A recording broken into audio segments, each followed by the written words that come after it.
Hello, friends. Welcome back to Theory of Abrogation. I hope you all are doing well.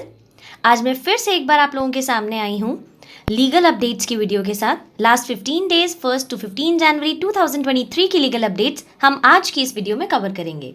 ये legal updates आप लोगों के हर law domain के exam point of view से बहुत important है। आइए स्टार्ट करते हैं वीडियो के साथ। So before starting the video, आप लोगों के लिए एक बहुत इंपॉर्टेंट इन्फॉर्मेशन। अगर आप भी हैं एक जुडिशियल एस्पायरेंट और करना चाहते हैं घर बैठे बैठे जुडिशरी की तैयारी, तो ज्वाइन कर सकते हैं हमारा membership plan.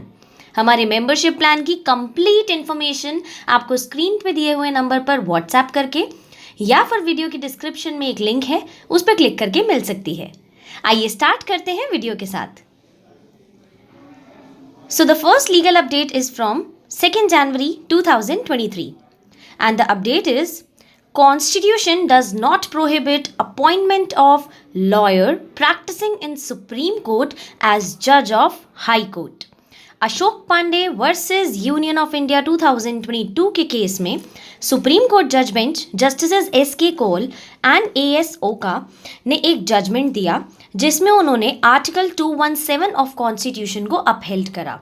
Article 217 of constitution ये कहता है कि कोई भी पर्सन जो स्टेट बार काउंसिल में एनरोल हो चुका है और उसके बाद सुप्रीम कोर्ट में प्रैक्टिस कर रहा है, वो इनएलिजिबल है हाई कोर्ट के जज के अपॉइंटमेंट के लिए।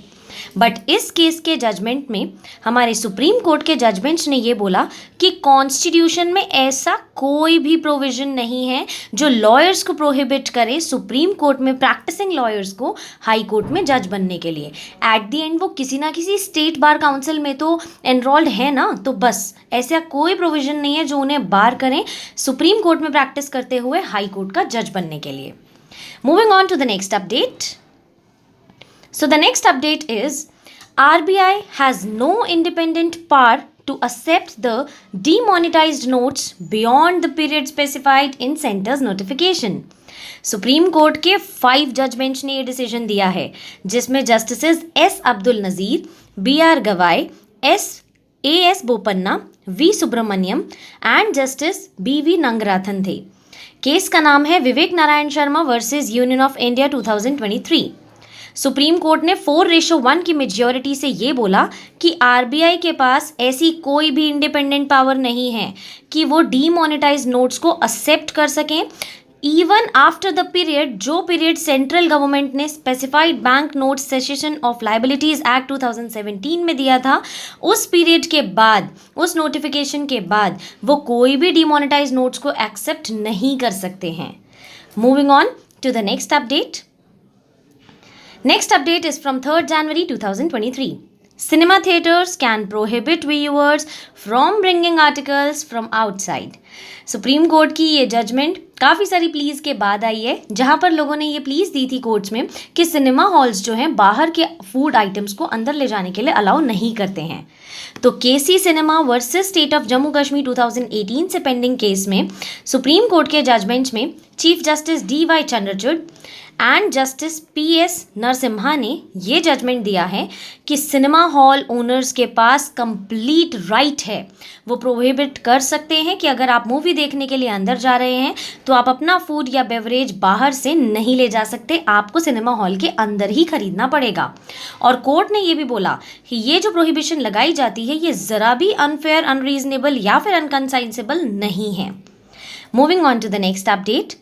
Next update is from 4th January 2023. So the next update is very, very important. Minister's speech is a constitutional tort if it leads to acts of officers harming persons. Supreme Court ने ये judgement दी है Kaushal Kishore versus state of UP 2016 में।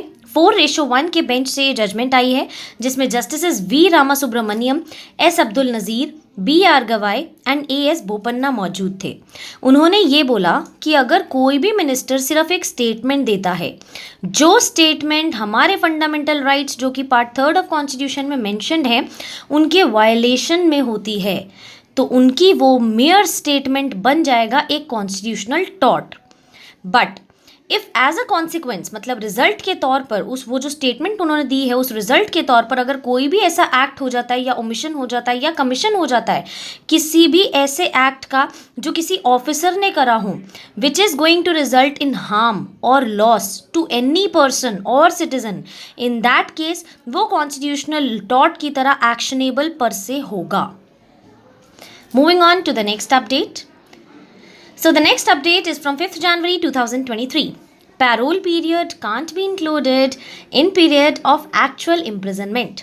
Supreme court ने Rohan Dhungat versus state of Goa 2022 के case में ये judgement दी है, जिस जजमेंट में M R. Shah and C T. Ravi Kumar मौजूद थे जज बेंच में. उन्होंने ये जजमेंट दी है कि जो पैरोल पीरियड है उसे हमें एक्सक्लूड करके चलना पड़ेगा from the particular period of sentence as per Goa prison rules 2006.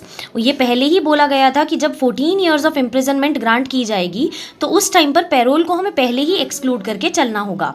और यही बात इस केस में हमारे जज बेंच ने बोली कि अगर पैरोल पीरियड को हम इंक्लूड करके चलेंगे पूरे सेंटेंस के पार्ट के साथ तो फिर तो कोई भी प्रिजनर फ़ायदा उठाएगा और वो जितनी ज़्यादा पैरोल हो सकता है वो उतनी ज़्यादा लेगा और कोर्ट मना भी नहीं कर पाएगा क्योंकि वहाँ उसका वो मैटर ऑफ राइट होगा. तो ये कहीं ना कहीं एक्चुअल इम्प्रिजनमेंट की एसेंस के तो अगेंस्ट है. इसीलिए कोर्ट ने बोला कि पैरोल पीरियड जो है it can not be included in the period of actual imprisonment. तो ये थी हमारी most important judgments from 1st January to 15th January. I hope यहाँ तक की सारी जजमेंट्स आप लोगों को अच्छी लगी होंगी और समझ आई होंगी. इससे रिलेटेड अगर आपका कोई भी डाउट है या सजेशन है तो प्लीज़ कमेंट बॉक्स में आइए और आगे आने वाले ऐसी हर इंपॉर्टेंट लीगल अपडेट्स के लिए बने रहिए हमारे चैनल के साथ. Thank you for watching friends. Stay tuned to us.